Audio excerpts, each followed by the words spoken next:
Welcome back to Steelers Therapy. I'm your host, Ron John. Today, we're going to be doing the power rankings after Week 1 NFL performances. Let's do it. Let's go.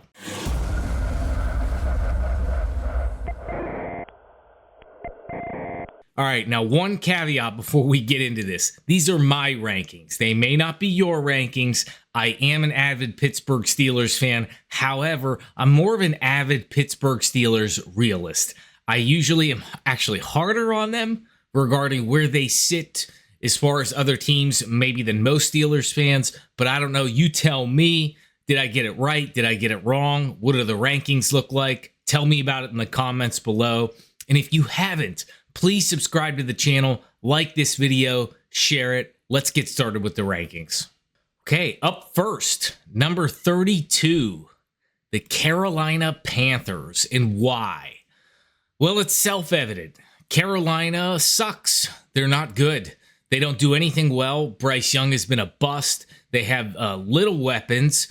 I thought getting Deontay Johnson would give some outlet valve to Bryce Young, barely used in game 1. They don't have a defense, and they're basically doing an impression of what they did last year.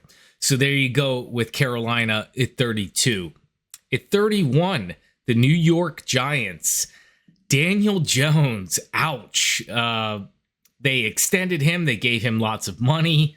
I guess, this is a league where you want to deal with the devil you know over the devil that you don't know. So keeping Daniel Jones somehow seemed like a viable option to Giants management. But, I think you guys saw that pick 6 he threw right to the defender, walked in for a touchdown. Daniel Jones just isn't the guy. They're going to have to blow it up and start over. Giants 31.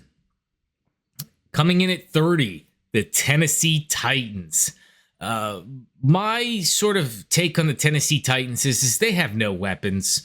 Will Levis could be and progress into maybe a decent quarterback. We've seen him have some nice throws, some nice games. He's likely not the guy, but if he was, he would need some sort of weaponry. They really just don't have it there. Titans at number 30. Number 29, the Las Vegas Raiders. They don't have an identity. They have Max Crosby on defense, so certainly, he helps from a defensive perspective, but they don't have a good defense. They don't have a good offense. They don't run the ball particularly well. They don't really do anything well. And Gardner Minshew is kind of a Ryan Fitzpatrick-like quarterback. He's in the upper tier of backup quarterbacks, just teetering on, a starter, and he's going to bridge teams together that need a bridge quarterback, put together some nice games to give him just enough to keep him around, but ultimately he's not good enough to be a starter. Raiders at 29.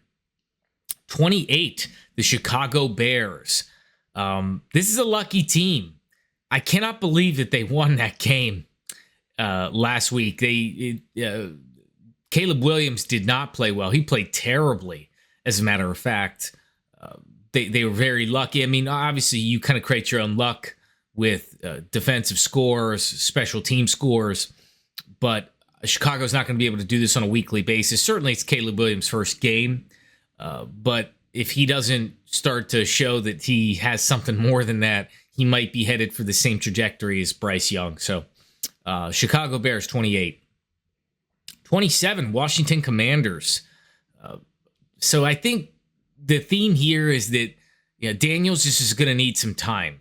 We saw that he's got explosiveness with his legs. He can deliver the football. He actually looks somewhat confident out there. But the Washington Commanders just don't have enough firepower around the team. They have a scary Terry McLaurin, who's a great receiver to throw to. But ultimately, it's just going to take this team time to get under their feet under them. So they're not terrible, but they're not going to have a good year. They're headed for 5, 6, 7 wins. So the Commanders go at 27. At 26, the Minnesota Vikings. I would have had them towards the bottom of this list before week 1. I was very surprised at Sam Darnold's performance.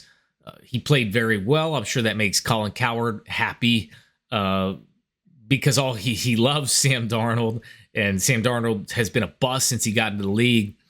Maybe, what he needed was Justin Jefferson, some of the offensive weapons on that team. So we'll see. We'll see if this carries over and they can continue to play well and Justin Jefferson can pull this team forward. So Vikings 26.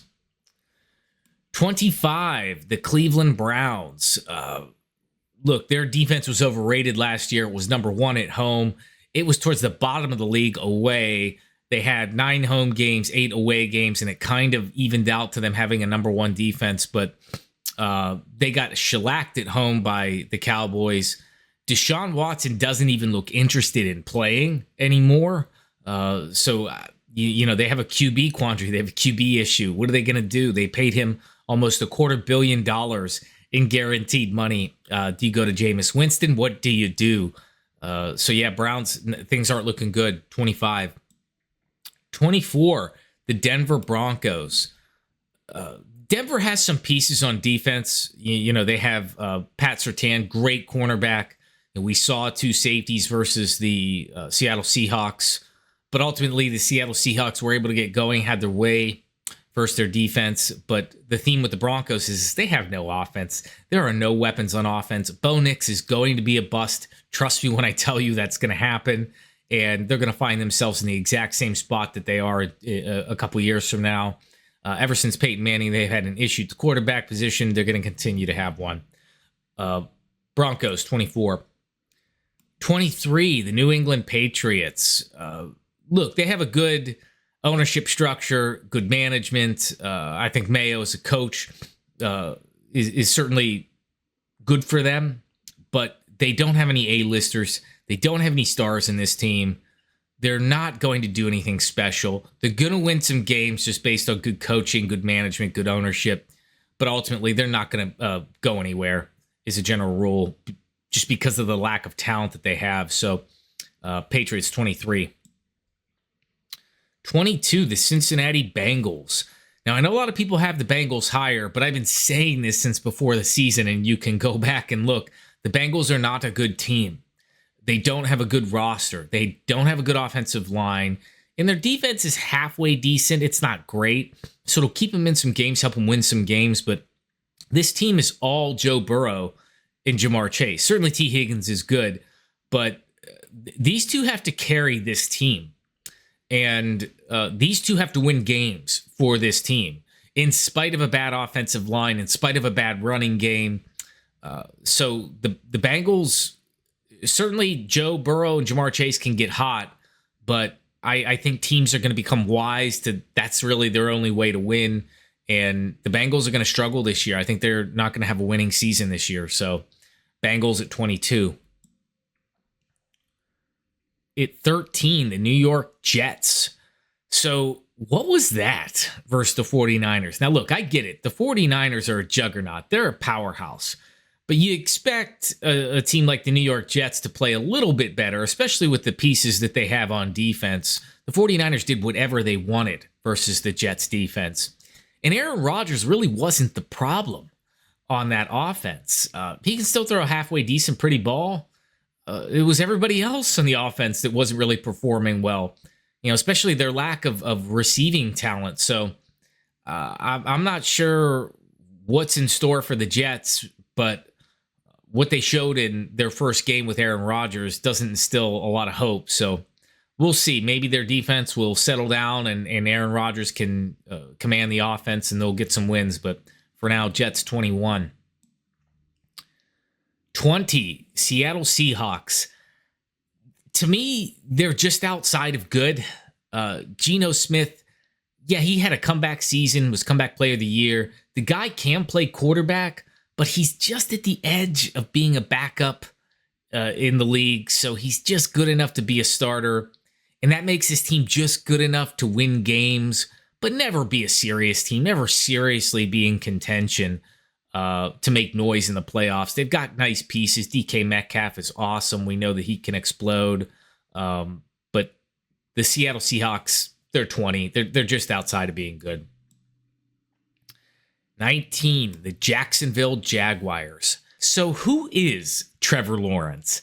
This is a guy that came out of college, with the highest pedigree, once in a generation talent, supposedly has all the tools, has everything to be a championship caliber quarterback, and I just don't see it.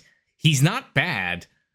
I believe he's taken the team to the playoffs. I think last year they kind of squandered their playoff hopes, but he doesn't seem to be this generational quarterback everybody talked about. There's still time for him to develop and for this team to catch its feet and be more consistent, but it's hard to really know what the Jaguars are and what Trevor Lawrence is right now. So then the Jaguars are at 19. At 18, Arizona Cardinals. The theme with the Arizona Cardinals is that they have a really short quarterback in Kyler Murray. I know that he's athletic. He can run around. He's actually got a halfway decent arm.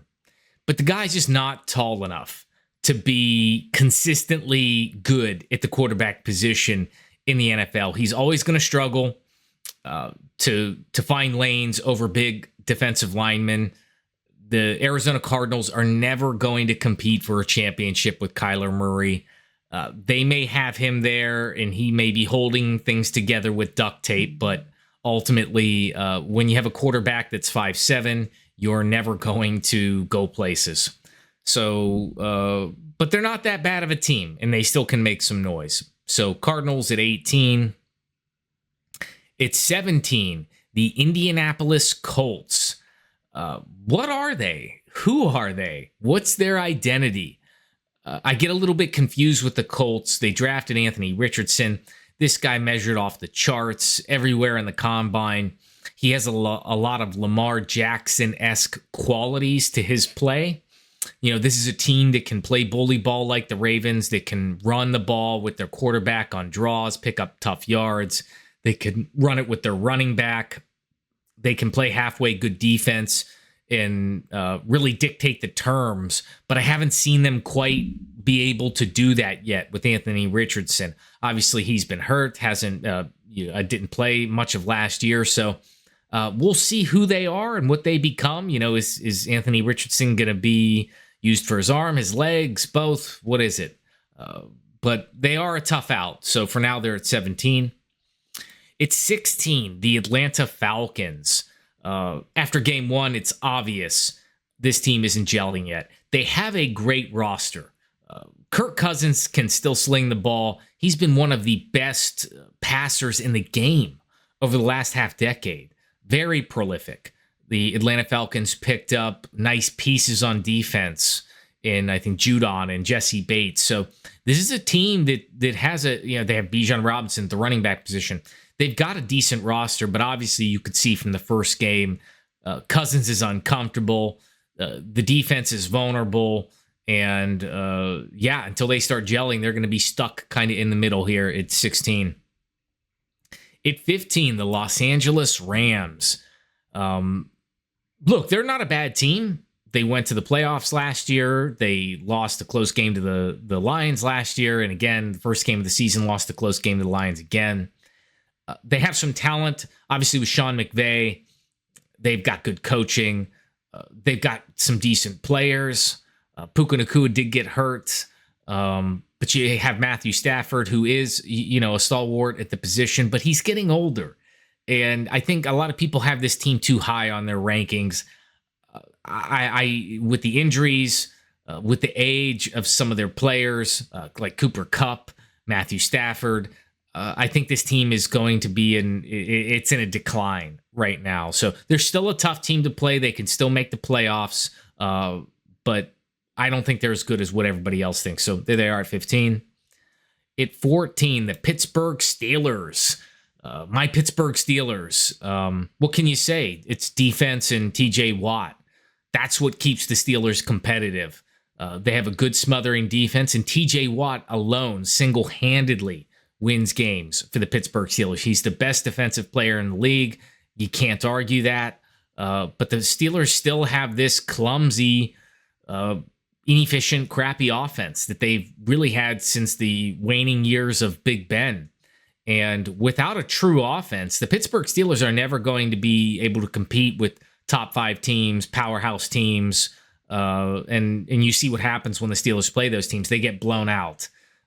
teams that are lower than them on this list, they usually can beat through one score close games and kind of managing that. But until the Steelers can prove that they can move the ball on offense, they're going to be in the middle of the pack in the league. They're going to be 9-7, 10-7, 9-8 type of a team, and that's where the Steelers are until they can prove otherwise. So Steelers at 14. At 13, the Green Bay Packers. Look, I would have them higher on this list. Was disappointed in their start versus the Eagles, but with Jordan Love being hurt, not knowing how long he's going to be hurt, what that looks like, the Packers are going to get off to a rough start this year. They're probably going to have a lot of losses they're going to have to come back from.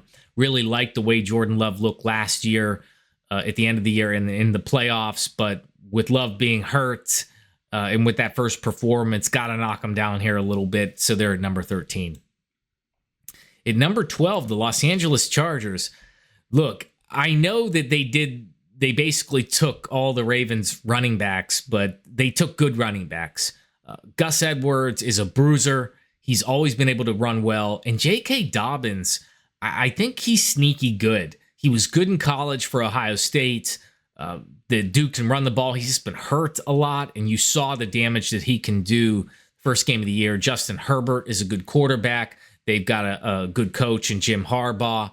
I see them maybe ascending up this list as the season goes on. So for now, they're at 12.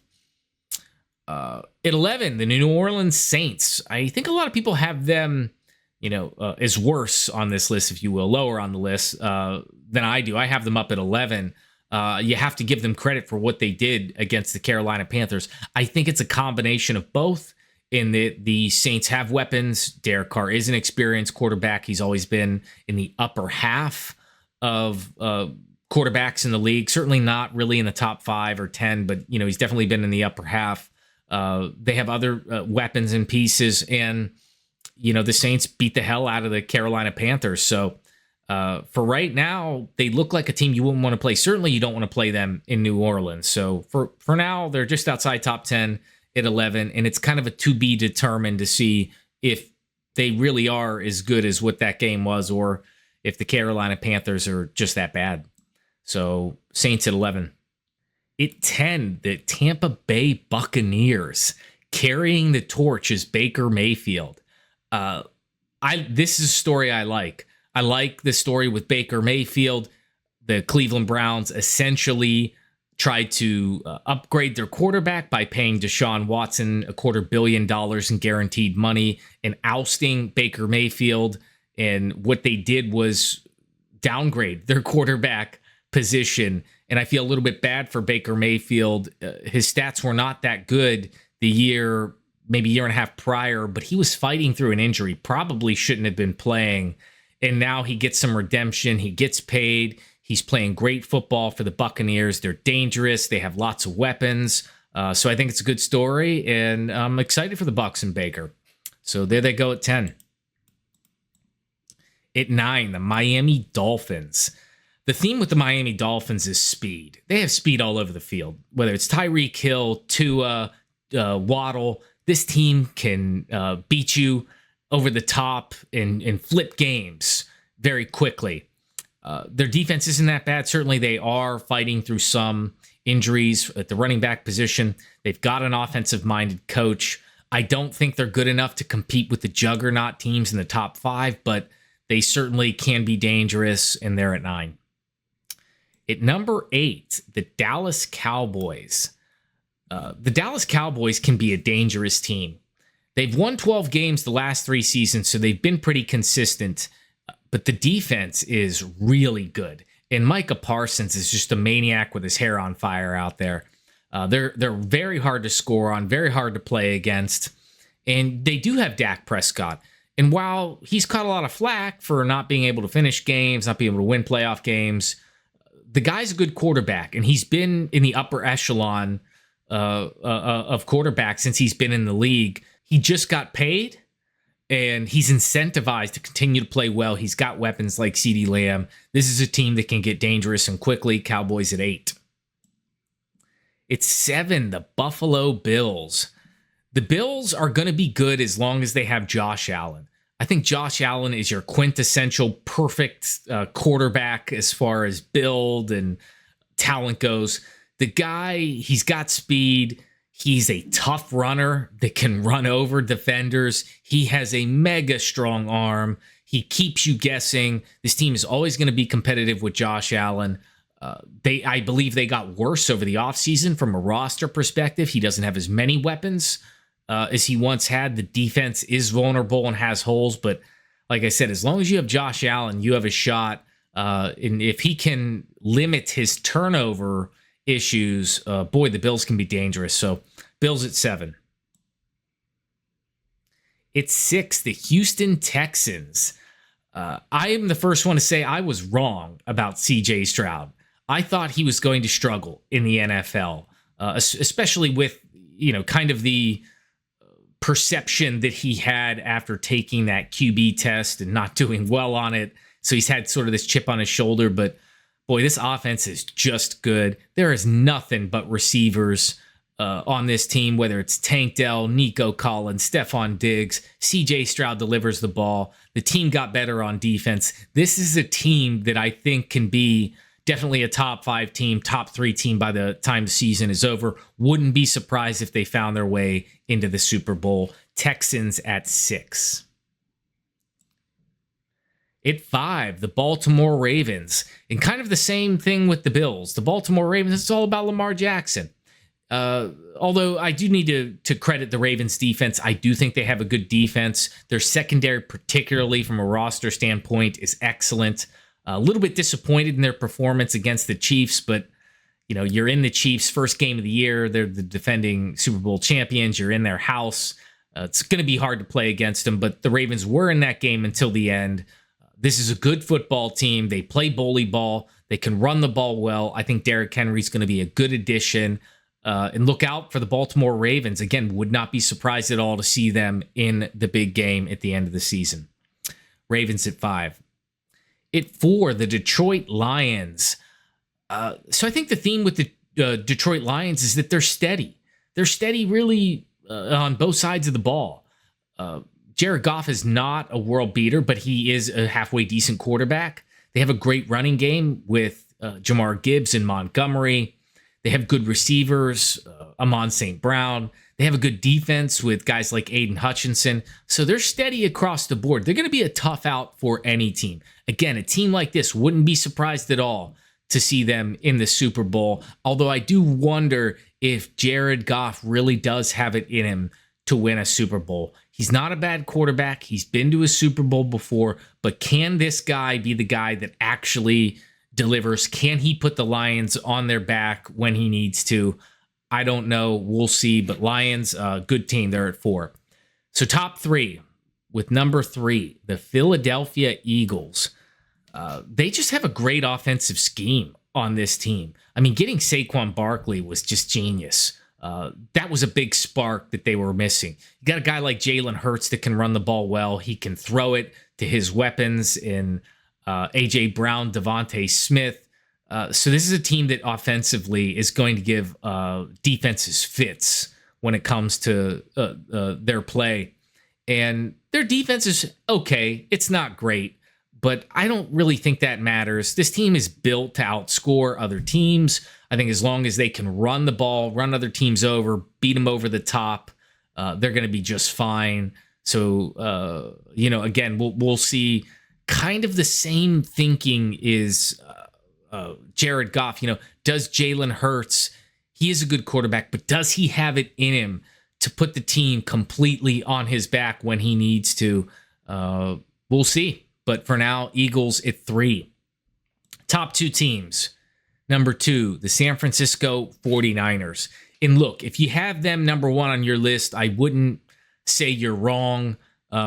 This team is just a powerhouse. They did whatever they wanted versus the New York Jets. Last year, they were a powerhouse as well. This is just a good football team across the board. They beat the hell out of the Jets with an undrafted running back, with Mr. Irrelevant at quarterback.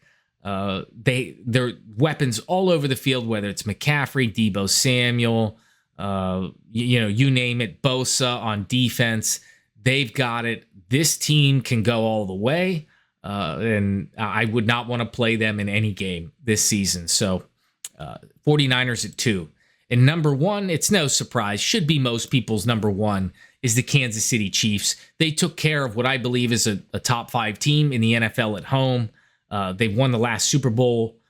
They won the one before that, I believe. They have the best player in the league in Patrick Mahomes at quarterback. They have the best coach in the league in Andy Reid. And until somebody can show that they can beat them and beat them well, they're going to be number 1.